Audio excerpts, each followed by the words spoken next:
And from the time it's put into force, you have 1,260 years of the papacy having power, when in 1798, Pope Pius VI is imprisoned by Napoleon's general and taken down.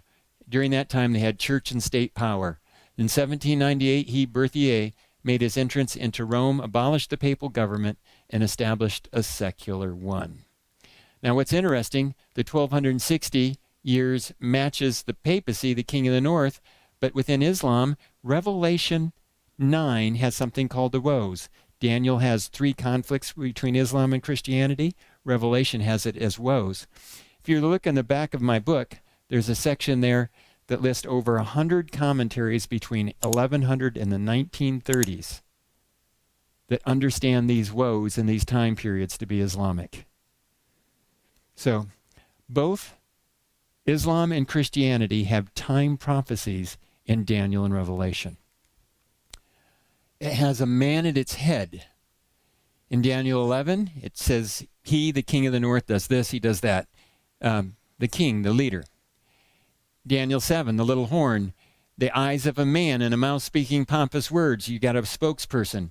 The man of sin, obviously, is supposed to be a man, and all who dwell on the earth will worship him whose names have not been written in the book of life. So you have somebody that is a spokesperson or leader that is even worshipped. At this time, the Pope is Pope Francis. Now, this is a much younger version of Francis than you may have seen recently. This was when Time magazine had him on the cover when he was just elected. I want you to look at their title on the magazine.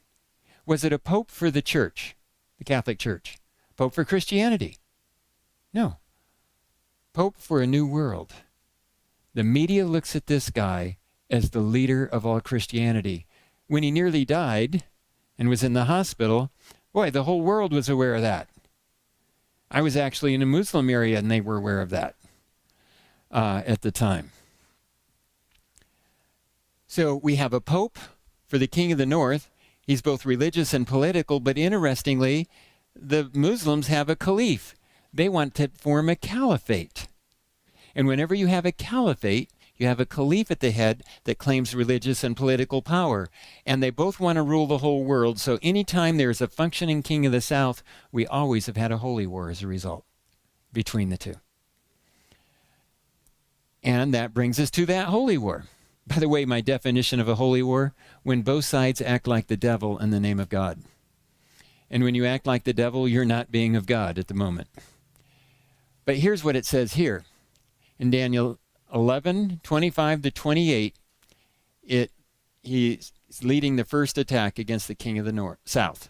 He shall stir up his power and his courage against the king of the south with a great army. And the king of the south shall be stirred up to battle with a very great and mighty army. But he shall not stand, for they shall devise plans against him. Yes, those who eat of the portion of his delicacy shall destroy him. His army shall be swept away, and many shall fall down slain. Both these kings' hearts shall be bent on evil. Whoa, let's go back to that for a moment. They're both bent on evil. Which side was doing it right? Neither one. God's really clear on that.